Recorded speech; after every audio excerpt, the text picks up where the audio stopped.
Welcome to this new video. So in this video, we are going to have a look at how we can save and load TensorFlow model. So if you look at our previous video, where we did similar kind of things, but for a machine learning model that we built using the scikit-learn library. So here our main focus is to be just using TensorFlow library and how we can do that. So first we are going to import the set of libraries we need for this particular project. So if you see, we are going to import the TensorFlow library, and for pre-processing step, we need the pad sequence function that is built in within the TensorFlow. Then for app purposes, we are going to use the Gradio for it, and for NumPy is to basically handle the array. Then we have importing the OS library to handle the file handling in our code. Then we are going to define two sets of constants that we need throughout this project. One is the vocab size, that is nothing but basically a dictionary size we define usually for an NLP projects in deep learning. And then max len is a variable that we are going to set to make sure whatever input length we are going to have, the maximum length is going to be 200 tokens. Then we are going to load the data from TensorFlow itself using the dataset library that they provide. And from that, we are going to load the IMD movie review dataset. And here, when loading the dataset, we will have to mention the number of words. That is nothing but the vocab size which we have defined earlier. And from that, we get our training data target and test data and test target as well. So after you get this particular data, then we have to make sure we are pre-processing that particular data. So to just pre-process data, what we have to do is that use the pad sequence which we have imported earlier, pass in the training data and the maximum length we have defined. So what this will do is that iterate through each data point, make sure it is within the maximum length. Again, if it is not, then it will just pad that particular sequence to that particular 200 length, and if it is over 200 length, then it is going to tourniquet it as well. So this way we can ensure that all the data points are is having a size of 200. Now this is a very important step, especially when training deep learning models. Then what we are going to do is that we are going to define the particular model as well. So here we are going to build a very simple uh, model where we have first the embedding layer that kind of learns, um, acts as the input layer for our case. Then we are going to use a bidirectional LSTM that helps us learn the relation between the words. Then we are going to have two dense layer for us to further get the output from LSTM and classify it. And in this particular case, we are just going to build this model to classify a movie review into either positive or a negative. So that is why we are going with a one node output in this particular model.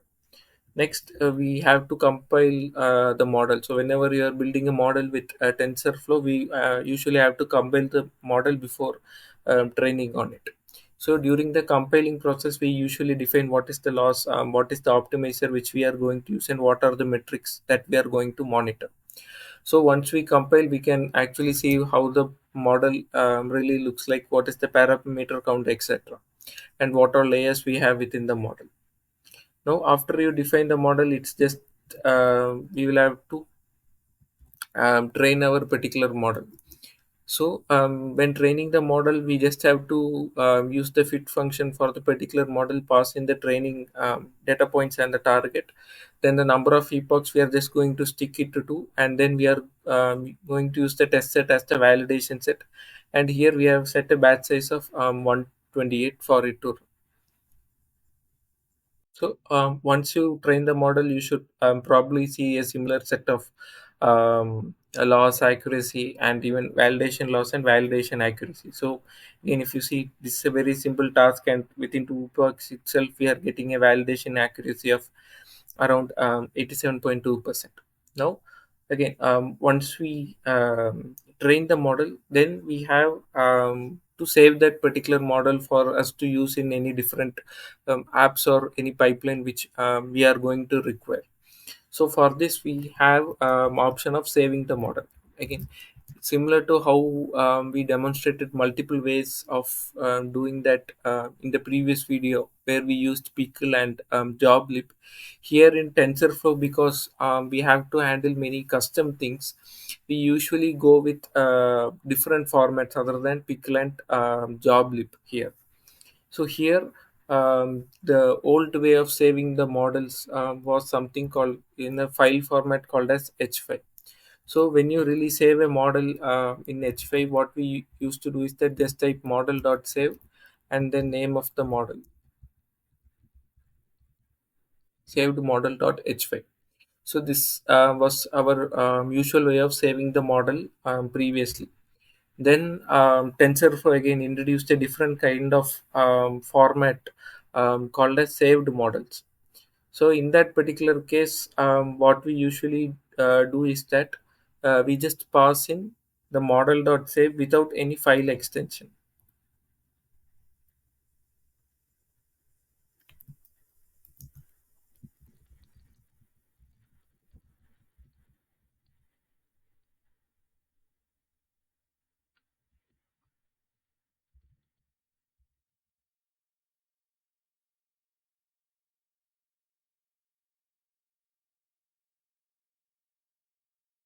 So if you just type just the name, any particular string that you want to give, what TensorFlow will usually do is that it will save the model in a saved model format.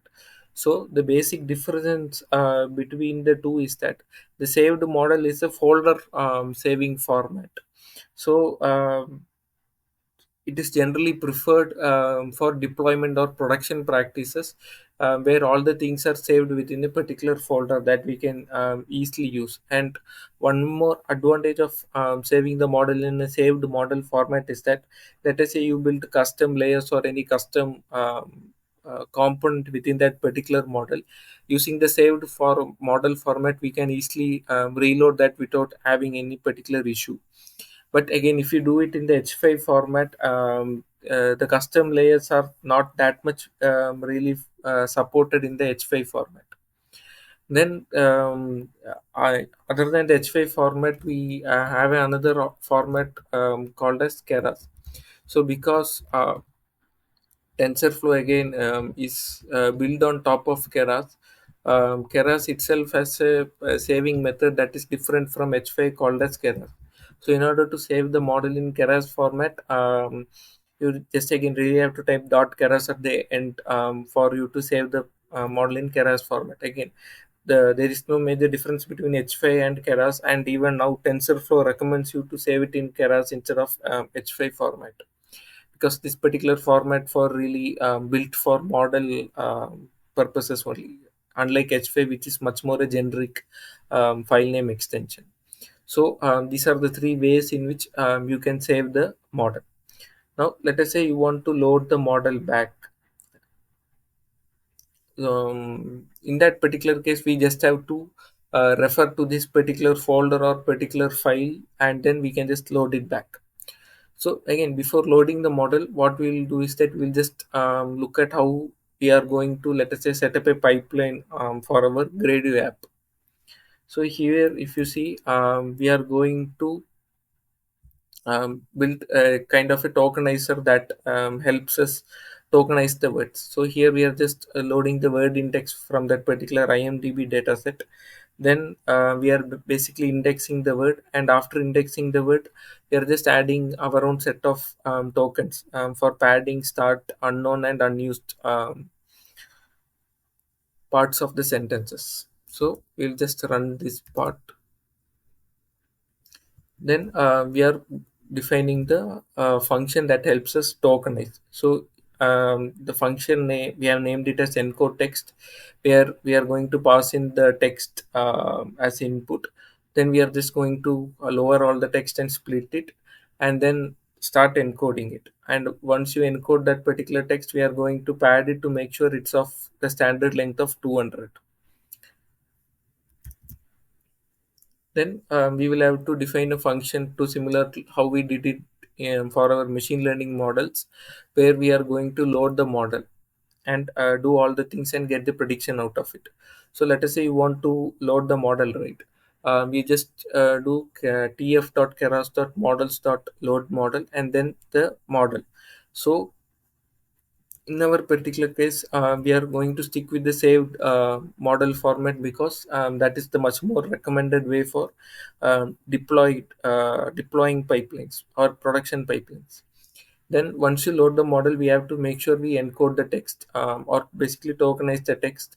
Then we pass on the tokenized text to the model to get the prediction. And once we get the prediction, we are basically looking for the probability, and based on probability, we are marking it as positive and negative, and then just returning the sentiment and the relative confidence for that particular prediction. Now we will just have a look at how we can build the Gradio app here. So in order to build the Gradio app, we'll just type in first variable for us to store our Gradio app, that is iFace. Then from gr we are going to take interface. Then the function which we are going to use is predict sentiment. So every time you basically click submit, this particular function runs. Then we have to define the inputs that we probably need. So because the input again is going to be a text, we need a text box here.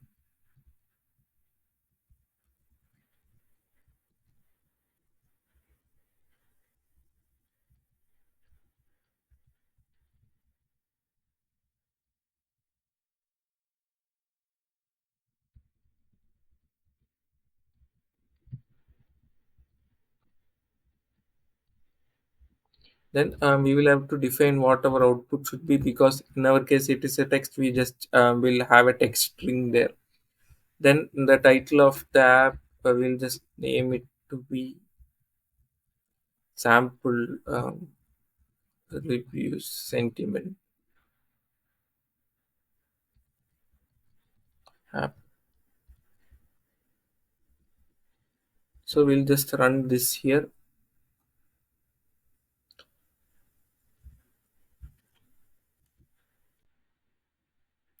Now we will just launch the app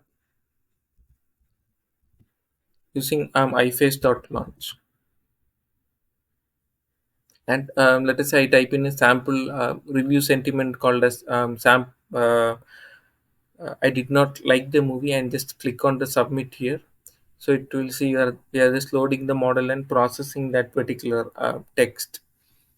So if you see, we get a negative review sentiment for this particular movie review, and with a confidence score of 50%. So that is how we built this entire pipeline of loading this particular TensorFlow model, training it, saving it, and how we typically use it in a production environment. So hope this gave you a very good idea of how to save and load models.